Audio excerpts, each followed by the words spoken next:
Амансыздарбы, урматтуу угармандар. Сураныштар боюнча Каныбек Кыргызбаевдин «Жоголгон миллион» аттуу чыгармасын окууну баштайм. Кайраттын кызмат даражасы көтөрүлүп, ыкчам издөө тергөө тобунун башчысы капитан Кайыповго ага лейтенант чини берилип, ушул опер группаны башкарып калды. Уулунун даражасы көтөрүлгөнүнө ата-энеси бир чети кубанса, бир чети «Абайла балам, этият бол, окко төшүңү тоспо, кырсык кайдан деп болбойт» деп 1-2 жыл илгери болгон окуядан дагы деле чочулап жаткандай. Кайрат үйлөнгөн соң жыл айланып уулду болушкан. Уулду болгонуна жетине албай сүйүнүп, баш кошкон келинчеги Алинаны көтөрүп тегеретип, бетине сүйүп, ушундай жарга туш кылган кудайына ыраазы. Баласы жакшылыкты колунан түшүрбөй көкөлөтүп эркелетет.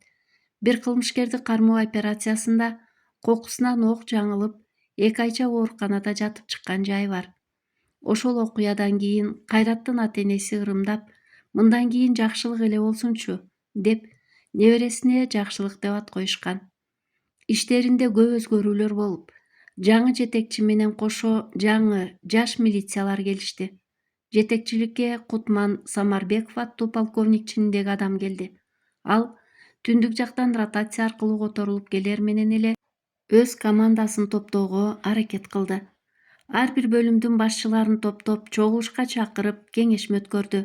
Баары менен таанышып болгон соң алдыдагы пландарды, иштерди айтып бүтүп, менин буйругумду кыңк этпей аткарууңарды талап кылам. Мени менен иштеше албайм дегениңер азыртадан эле өзүңөргө башка жумуш караштыра бергиле, деди. Бул сөзү менен менин айтканым айткан, дегеним деген, дегендин баары түшүндү.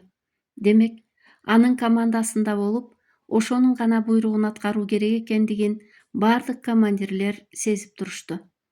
Кайрат бул кеңешмеден маанайы чөгүп чыкты да, өз иш бөлмөсүнө барып, бир кыйла азыркы эле чогулуштун түпкү максаты эмнеде экенин түшүнүп турду. Ротация аркылуу которулуп келген милиция бөлүмүнүн башчысы полковниктин ордуна ага чейин майор Азамат Карабаев аз убакыт иштесе да, милиция кызматкерлери менен жакшы мамиледе болуп, көп кылмыштын бетин ачып, өз кызматкерлеринин арасында аброю бийик болчу. Милиция кызматкерлерин ээн эркин иштеп, өз оюн айтып, пландарды талкуулоого жана кандай иш болсо да жашырбай тең бөлүшкөнгө баарын үйрөттү. Дайыма коррупция, пара жана милициялардын зомбулугун көз жаздымда калтырбай көзөмөлдөп, ал жөнүндө айтып таза иштегиле дегенден чарчабайт эле. Жетекчи Карабаев кабинетте эле отуруп команда бербестен, өзү да кылмышкерлерди кармоо операциясына катыша койчу. Бирок жогорку жактагылар менен мамилеси келишпедиби, же орду башкага керек болуп калдыбы эле, тез эле башка областка которуп жиберишти.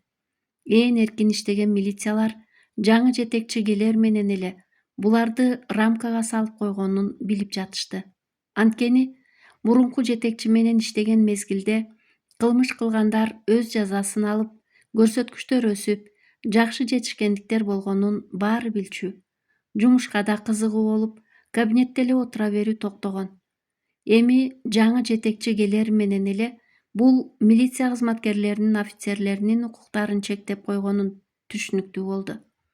Ойлоп отурган Кайрат өзүнө баш ийген милиция кызматкерлерин чакырып, азыркы эле жетекчиден уккан сөздөрдү баарына кабарлап, кулак кагыш кылып коюуну туура көрдү. Жолдоштор, ыкчам издөө тергөө тобунда эмгектенген милиция кызматкерлери, силерди шашылыш чакырганымдын себеби жаңы жетекчибиздин бизге, деги эле биздин бөлүмдүн милиция кызматкерлерине бир аз доомат коюп өткөндөй болду.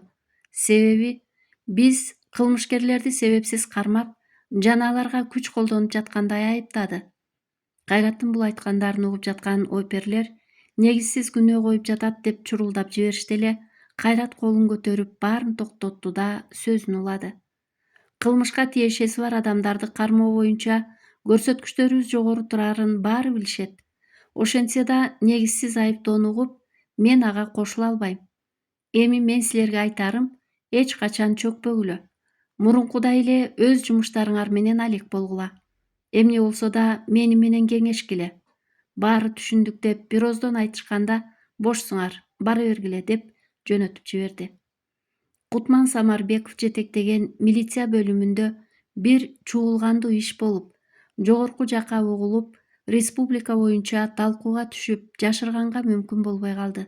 Анткени бир бизнесмен жигиттин машинасына милициялар өздөрү наркотикалык зат сала коюшуп, мойнуңа ал деп кыйнашат. Тиги жигит мойнуна албайт.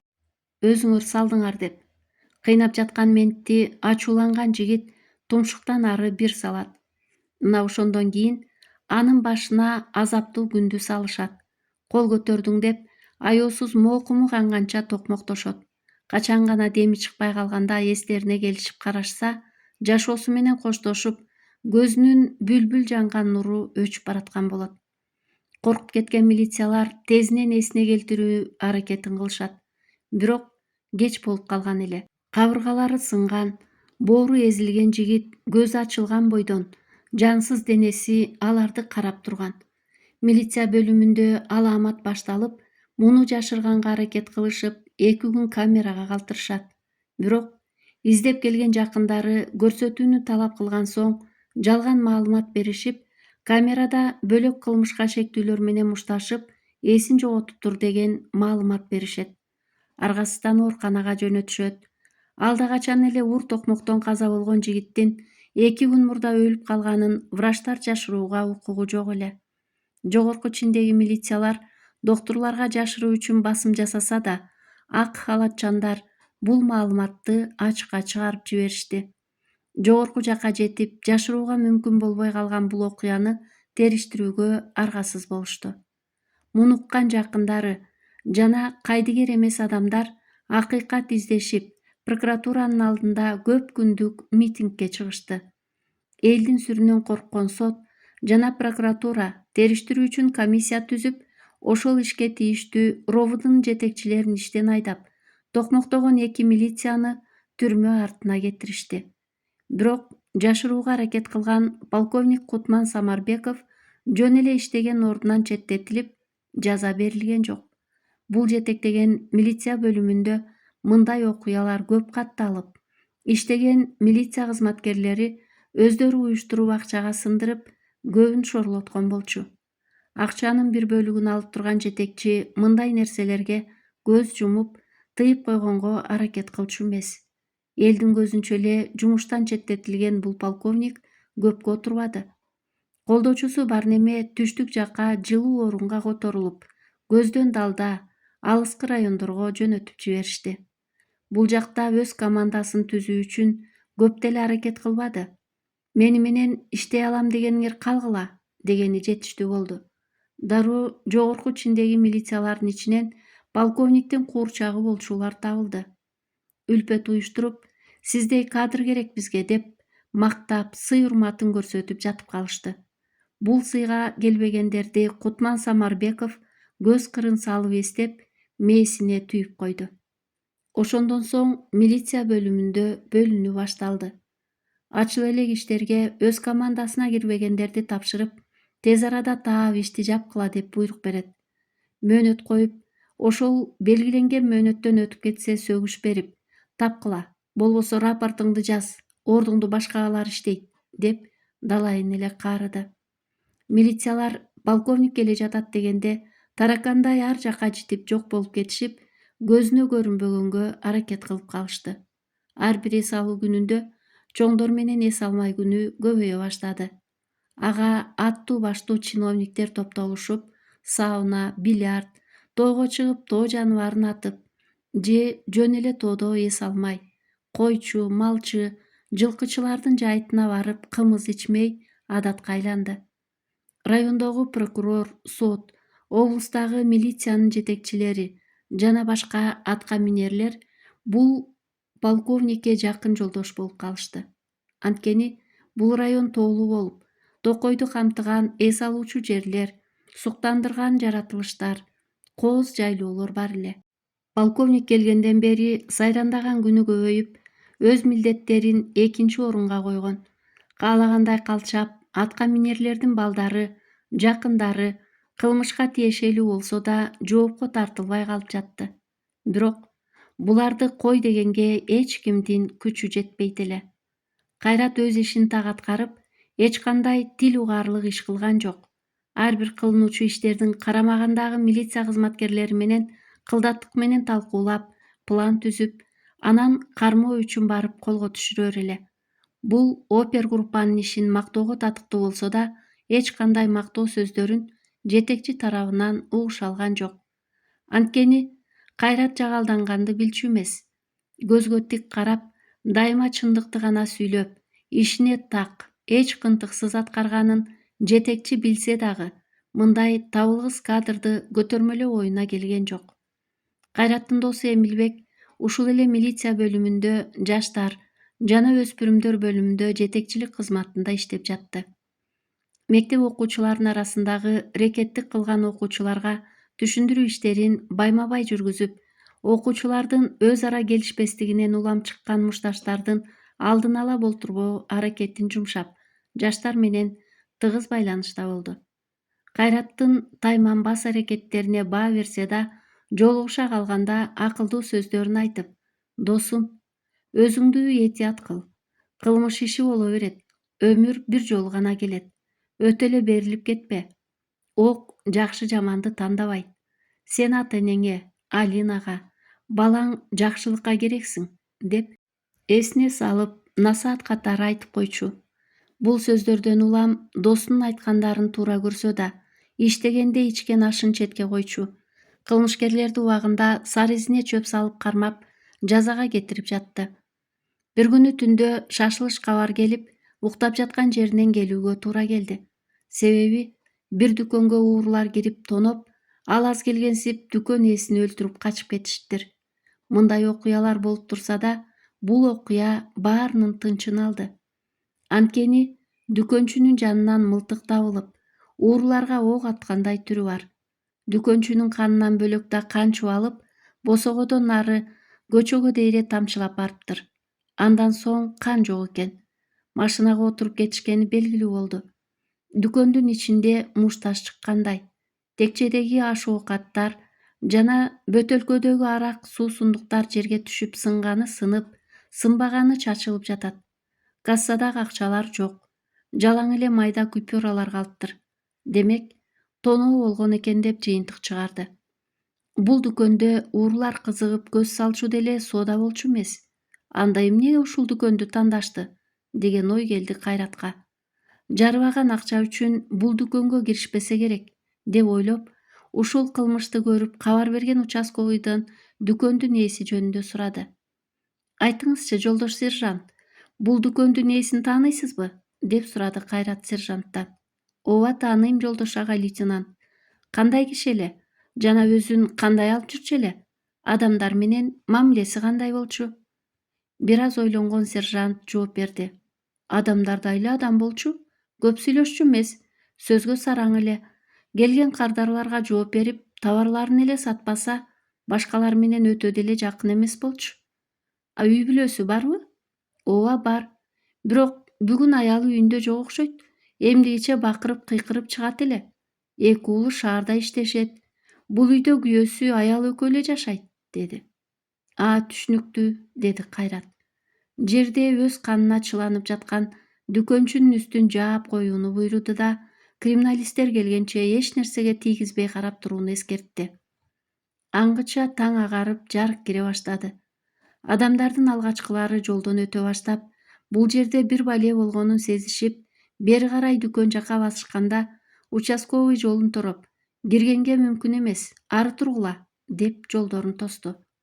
Күткөн милициялар жетип келишип, эшикте турган Кайрат жана участковый менен кол алышып көрүштү да, сержантка "Эч кимди киргизбегиле", деп кирип кетишти. "Эмне болуптур?" деп жарданган адамдарды бул жакка киргизбей, "Таркагыла", деп участковый кууй баштады. Капитан чининдеги криминалист, эксперт өзүнүн тобу менен кылдаттык менен текшерип, ар бир деталдар менен таанышып чыгышты. Атылган гильзаларды өзүнчө баштыкчаларга салып, кандарды колбаларга аз-аздан тамчылатып, текшерүү үчүн экспертизага алып, Өлгөн дүкөнчүнү моргко алып кетүүгө уруксат берип кетип калышты. Кайраттын чакыруусу менен жете келген ыкчам издөө тергөө тобундагы милиция кызматкерлери кайрадан өздөрүнчө кандай жагдайда кылмыш болгонун кылдаттык менен карап жатышты. Биринчи версия. Дүкөнчү кылмышкерлер менен тааныш болгон. Алар менен бир нерсени четише албай мушташ чыккан. Алар эки же андан көп болгондугу үчүн күчү жетпешин билип куралды алып чыгып атууга үлгүргөн. Бирин аткан. Бирок тапанчадан атылган октон өзү кулаган. Дүкөнчү экинчи жолу октогонго үлгүрбөй калган. Ок жеген адам жарадар болгон. Себеби кан тамчылап аккан. Эгер өлгөн адамды сүйрөсө кан полгошуп алып калмак. Эки жолу аткан октон дүкөнчү мүрт кеткен. Октун бири моюнга, бири көкүрөккө тийген. Экинчи версия. Уурулар көп акча бар деп ойлоп тоноого келген. Акчага алаксып калышканда дүкөнчү каткан куралын ала коюп атууга үлгүргөн. Анын атканын көргөн шериктери кезеп турган тапанчасы менен атып жиберген. Чыгып баратып текчедеги тизилип турган аракты кулатып, бир-эки бөтөлкө ала кеткен. Ушундай ой жүгүртүүнү Кайраттын ыкчам издөө тергөө тобундагы оперлер өз ара талкуулашып, эки жактан күбөлөр барбы деп сураштырып жүрүштү. Дүкөнчүнүн аялы каяка кеткенин сураштырып, эми анын келүүсүн күтүп калышты. Өлүктү алып кеткенден кийин дүкөндү жаап, ачылбасын деп мөөр басып коюшту. Кызыл лентаны тартып кирүүгө болбойт деп жазып коюшту. Азырынча эч кандай илинчек жок эле. Бир гана үмүт ок тийген адамды ооруканага жеткириши мүмкүн же дарыканалардан керектүү дарыларды алышы мүмкүн. Тез эле ушул жөнүндө иштеп, ооруканаларга чалып эскертип коюшту. Өздөрү дарыканалардан сураштыруу үчүн тарап кетишти. Бир топ убакыттан кийин дүкөндүн жанында калган участковый Кайратка телефон чалып тез келүүсүн өтүндү. Дүкөнчүнүн аялы күйөөсүнүн өлгөнүн угуп, дүкөнгө кирмекчи болуп жулунуп, аны араң кармап турганын айтты. Жанындагы старшинага издөө ишин уланта бергиле деп, машинасы менен ал жакка шашылыш жөнөп кетти. Кайрат келген кезде ыйлап басылып калган аял кайра ыйлай баштады. Саламатсыз беже? Ыйлап жаткан аял ыйын токтотпостон эле баш ийкеп койду. Аты жөнүн сурап калган Кайрат жүрүңүз, үй жакка басты. Аял көрсөткөн столго отуруп, папкасынан кагаз сууруп чыгып, аялдын аты жөнүн баарын кагазга түшүрүп жатты. Айтыңызчы эже, күйөөңүз башкалар менен жаңжалдашкан учуру болду беле? Же шек санаган бирөө жарымыңыз барбы? Ыйын токтотуп, көз жашын жоолугу менен аарчып алды да, терең үшкүрүнүп туруп, бир аз ойлонуп алып сөзүн баштады. Бир нече күн мурда эки жигит келген. Ошондо мен да дүкөндө болчумун. Алар бирдеме тууралуу сүйлөшүп, анан мени күйөөм кетирип жиберди. Булар ким деп сурасам, күйөөм ачууланып, бар дейм, анан айтам, дегенинен чыгып кеттим. Эшиктин сыртынан сүйлөшкөндөрүн тыңшасам, мага түшүнүксүз сөздөрдү сүйлөп, анан бир туруп үндөрүн бийик чыгарып, бир туруп акырын сүйлөшүп жатышты. Бир сааттай сүйлөшүштү. Эмнени талашып жатканына акылым жетпеди. Кийин күйөөм капалуу, маанайы жок отуруптур. Анан мен кирген кезде мени жалт карап алды да, Асылгүл, сен бир нече убакытка башка жакка барып турушуң керек, деди. Мен түшүнбөй, эмнеге деп сурасам, эч жарытылуу жооп айткан жок. Мен болжолдуу эле өзүм ой жүгүрттүм. Күйөөм түрмөгө түшүп чыккан. Ошол жактан бир илешкен нерсеси барбы деп койдум. Күйөөм бир кылмыш иши үчүн 6 жыл отуруп чыккан. Чыкканына быйыл туура 4 жыл болду. Бирок түрмөдөн чыкса да ал жөнүндө такыр айтчу эмес. Камалганда балдарым менен жалгыз калгам. Эми түрмөдөн чыгып азапка салат го деп жүргөм. Бирок күйөөмө тиги жак сабак болгон бейп, мага болгон мамилеси өзгөрүп, мурдагыдай корс болбой эркелетип сүйүп, балдарына камкор болду. Ушул дүкөндү өзү мээнет кылып салды. Биз мурункудай кыйналбай жашап калдык. Коммерциялык иштер менен алектенип, жашообуз оңолду, деп кайра ыйлай баштады. Кайрат сөздү бөлбөй кунт тыңшап угуп жатты.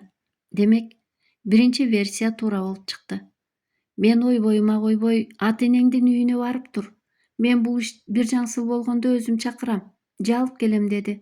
Эмне болгон иш эле десем таптакыр айтпай койду. Тиги жакта болгон окуя деди.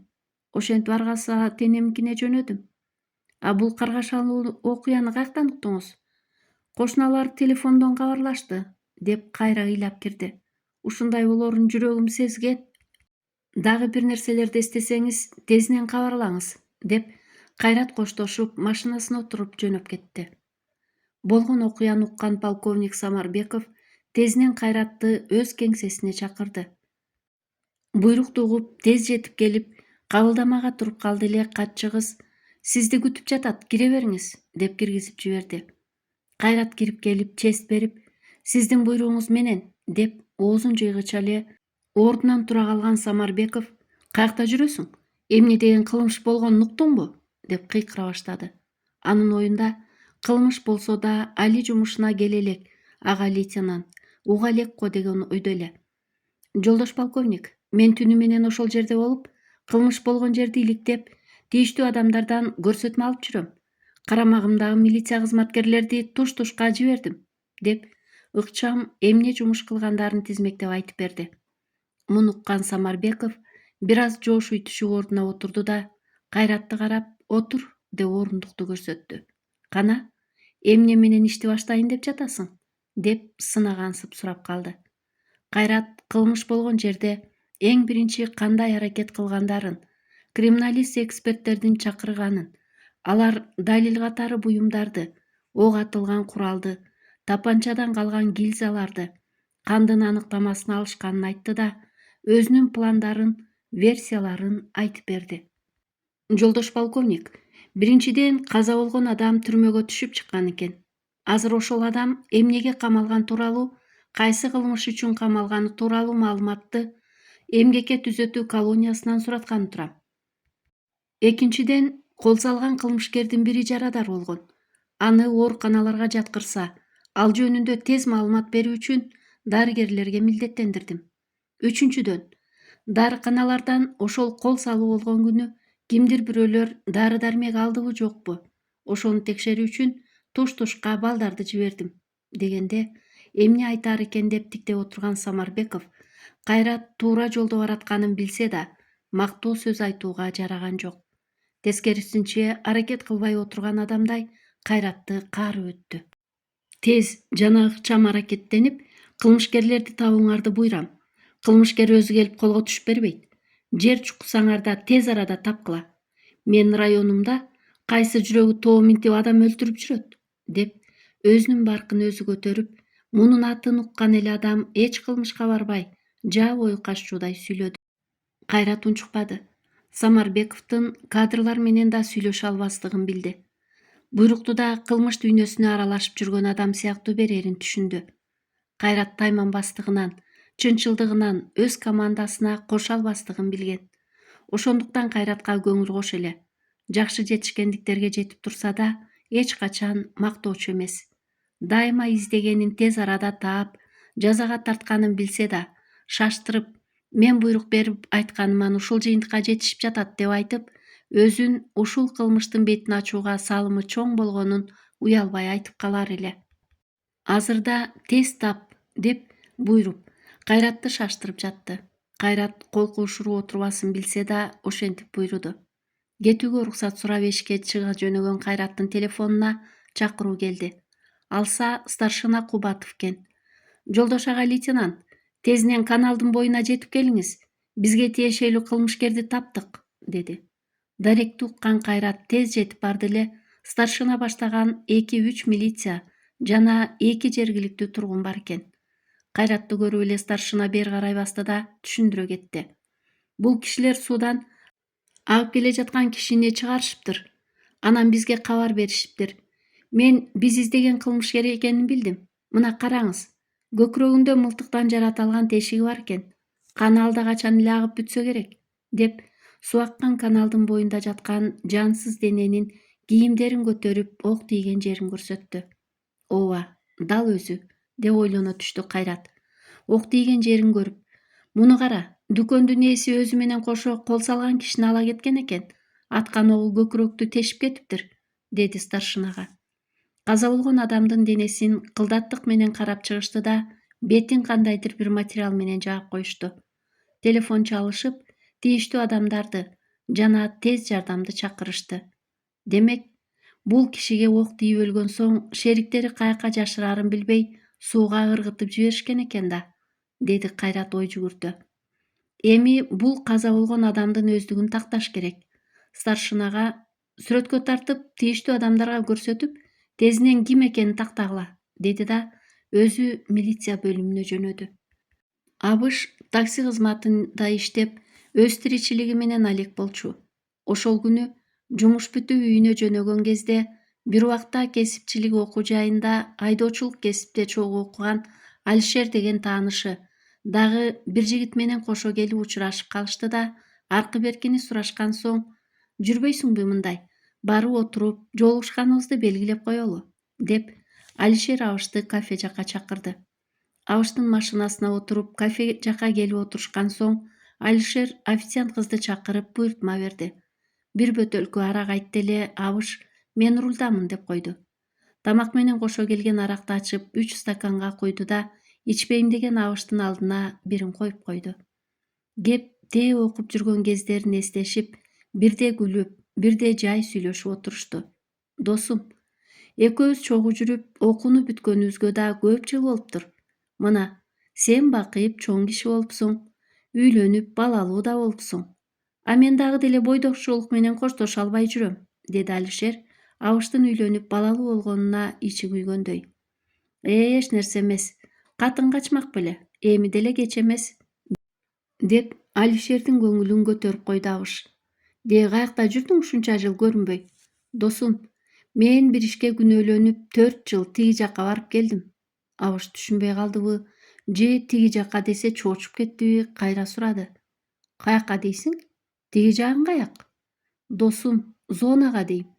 Бул жигит менен кошо болдум. Экөөбүз тең чыктык, деп койду. Бул жигит бизден кичүү, аты Сагын. Өзү кем сөз, көп сүйлөбөйт. Абыш Сагынды карап койду да, анан Алишерге суроо узатты. Деги эмне кылмышың үчүн камалдың эле? Бир чириген байдын азабынан ушул иш болду да, жок жерден күнөөлүү болуп калдым. Кандайча? Эмнесин сурайсың, досум? Уурулук кылдың деп жок жерден күнөөлөдү, деп болгон ишти жашырып, аягына чейин айтпады. Кел, досум, менин ден соолугум үчүн, түрмөдөн бошоп келишим үчүн алып кой эми, деп арак куюлган стаканды алып Абышка кайра сунду. Абыш таарынтып албайын дегендей аракты тартып жиберди. О, досум, рахмат. Мына, дос деген, менин сөзүмү таштабайт дегем, деп Сагынга өзүнчө корстон болгондой карап күлүп койду. Бир стакан арак өтүп калгандан кийин Абыш да тигилерге кошулуп аракты ичип жатты. Бир бөтөлкө түгөнүп, дагы бирди алдырышты. Алишер кесипчилик окуу жайын бүткөн жылы каргаша болуп, бардык жашоосу артка кеткен эле. Жалгыз өстүргөн апасы оорудан каза болуп, өзү көчөдө калып, эч жака батпай, атасы каякта экенин туугандарынан угуп издеп алдына барса, өгөй энеси жакшы кабыл албады. Атасы да ооз учунан саламдашып, 1-2 күн коноктоп койду. Бирок кете турган ою жоктугун баамдаган атасы, чоң жигит болуп калыпсың. Эми өз арабаңды өзүң сүйрө. Мен жардам бере албайм. Мына, мен да үй бүлөлүүмүн, 4 балам бар. Апаң да кайтыш болуп калыптыр. Ажалга айла жок да. Эми өзүңдү өзүң бак, деп көзүнө тике карап айтканда, ушул адам атасы болуп чыкканына өкүнүп кетти. Атасынын заңгыраган үйү толо дүр дүйнө, астында машина, бир кызматта иштеп, оокаттуу турарын көргөндө Алишер бир эсебинен сүйүнүп кеткен. Бирок ушунчалык бай болсо да, адамгерчиликти унутуп, мерез болуп калганын, көзүнө байлык гана көрүнүп калган атасына капа болуп, ушул заңгыраган үйдүн бир бурчунан орун табылбаганына заманасы куурулуп кетти. Көзүнө жаш ала, үйдөн чыгып баратып кекенип атасына, мейли, мен да адам катарына кошулуп калармын. Мени дагы дала эстеп, кууп чыкканыңа өкүнөсүң, деп чыгып кеткен. Ошол эле күнү көчө балдарына жолугуп, бир үйдө эбегейсиз байлык көрдүм. Үйүндө күндүзү эч ким болбойт. Ошого кирип акчасын, алтынын алып чыксаңар, мынтип жүрбөй, эл катары кийинип, кенен ичип жейсиңер, дегенде акча менен алтынды уккан балдар дароо эле макул болуп, кыялында байып жатып калышты. Бол көрсөт каякта деп демите башташты. Базардан кароосуз калган буюмду көтөрө качкан бул балдар үйгө кирүүнү оңой көрүп, азыр эле барып алып чыгышмак болуп жатышты. Эмне болсо да билим алып калган Алишер акыл калчап аларды токтотту. Жок, болбойт. План түзүш керек. Үйдү акмалап 1-2 күн күзөтүш керек. Анан эч ким жоктугуна көз жеткенде гана кириш керек, деди. Алишер 3 балага өзүнүн планын айтты. Үйдү кезектешип күзөттө болушту. Эртең менен саат канчада кетет, балдары каякка барат, кечинде качан келет, мына ушуларды такташмак болду. Бир күн күзөткөндө эле баары маалым болду. Чоң балдары мектепке кетишет экен. Кичинекей балдарын машинага салып кетишкенине караганда бала бакчага беришсе керек. Демек, түшкө чейин булардын убактысы бар экен. Дагы 1-2 күн күзөтүштө эле ошондой эле күн кайталанды. Ата-энеси 2 кичинекейин машинага салып кетишкенден кийин эле уулу менен кызы сумкасын асынып чыгып, дарбазаны ачкыч менен бекитип жөнөп кетишти. Ошентип, бул эркулдар кийинки күнү үйгө кирүүгө камынышты. Алишер мен кирбейм деп туруп алды эле, бири сен көрсөтөсүң эмне бар, эмне жок экенин, сен билесиң, деп ачуулана башташты. Үчөө кысым калды эле айласыз көнүп макул болду. Ошентип, эртең менен төртөө жортуулга чыгышты. Бул кезде баары үйдөн чыгып кетишкен эле. Бийик тосулган дубалга чуркап келип асылышып, дароо эле аркы тарабында болуп калышты. Үйдүн эшигин бекитүүнү унутуп калышканбы, же дайыма эле ушинтип ачык таштап, дарбазаны эле бекитишеби, айтор балдар үчүн кубанычтуу жаңылык болду. Үйгө киришкенде үйдүн кооздугун жана кымбат буюмдарды көргөндө музейге киргендей болуп таңыркап, ар нерселерди кызыгып кармалай башташты. Болгула, тез акча алтынды издегиле, деп Алишер тигилерге буйругандай сүйлөп, өзү ар бир тартмайларды ачып, ичиндеги нерселерди чачып, баалуу нерселерди издеп жатты.